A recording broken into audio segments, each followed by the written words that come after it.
Bueno, sobreviene a las preguntas que nos hemos ido formulando seguramente respecto de cuál es el modelo que predomina, cuál es el modelo que debe tener más peso en la historia, si el del individualismo marcado por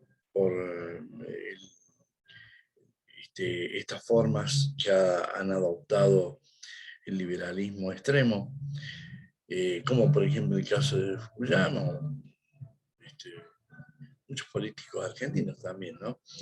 En donde el Estado se presenta como el contrapunto de la condición inicial del hombre, de la libertad humana, como una amenaza para la libertad humana, o de lo contrario, sí, estas formas populares, globales y populares, en donde el acento se pone fundamentalmente en el colectivo, en la persona colectiva, ya sea de género, las formas inclusivas, todas las formas inclusivas que tratamos en el género, o como las formas que tiene una sociedad diseñada en forma inclusiva, en donde se incorporan todas las clases dentro de ella misma y se entienden y se respetan y se consideran todos los derechos,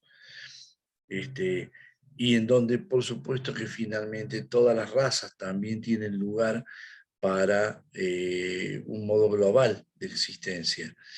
Estas formas que mencionamos nosotros, populistas o populares, eh, confrontadas con esa exacerbación del individualismo que representa el liberalismo,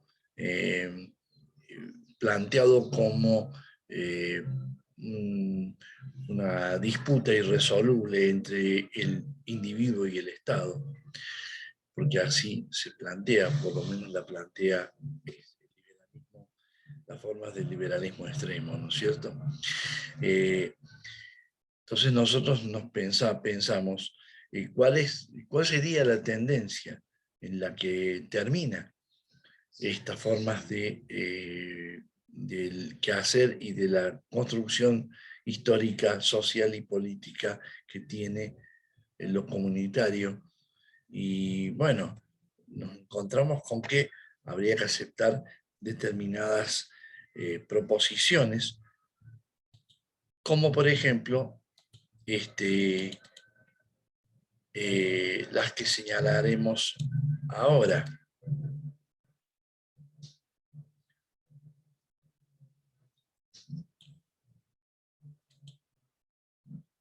Hemos hablado de plus trabajo, de la plusvalía, y hemos hablado de cómo el concepto de capital se construye sobre la base de esa cuota de plusvalía. Y el salario es la posibilidad que remite a un estado de desigualdad y a un estado de distribución desigual, con la cual el capitalismo se sostiene.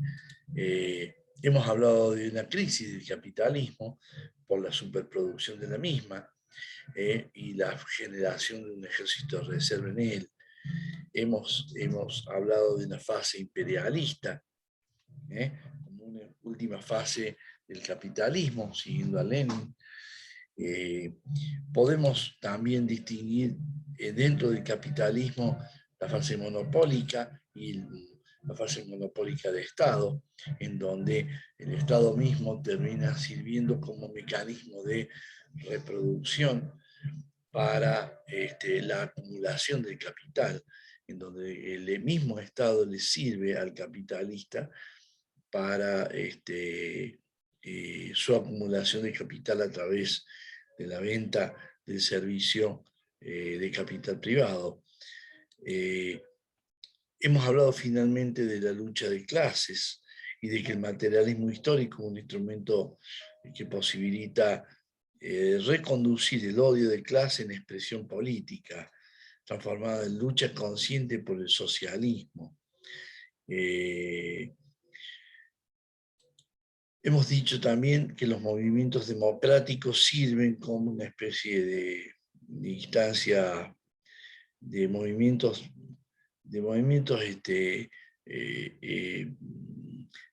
antimonopolio, movimiento de liberación nacional, de movimiento de pueblos en favor de la paz mundial.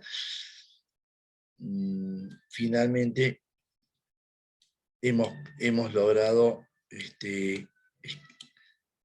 establecer una ley del desarrollo desigual, es decir, una ley dialéctica en donde las oposiciones conducen a nuevas resoluciones que a su vez nos dan la posibilidad de entender la marcha de la historia con un sentido, con un significado. Y finalmente, hemos hablado de un programa económico de emancipación. Podemos hablar ahora una referencia histórica, dando una referencia histórica al ejemplo de esta tendencia, de esta línea. Yo no digo que sea la verdad, digo simplemente que es una tendencia, así como existe el liberalismo que genera una tendencia individualista, también hay otra forma más pluralista, múltiple, al cual le llaman populismo, y que yo encontré que la referencia histórica más característica es el ejemplo de la Comuna de París. Las medidas tomadas en la Comuna de París son muy significativas. Ha sido abolido el sistema militar obligatorio. Se declara como única fuerza armada la Guardia Nacional para todos los ciudadanos. Se condonan los pagos de alquiler y vivienda para todos. Quedan en cero. Se confirman sus cargos a los extranjeros como una medida de inclusión. Se fija un salario máximo para los funcionarios. Es una medida que está reclamando inclusive el pueblo argentino actualmente, ¿no?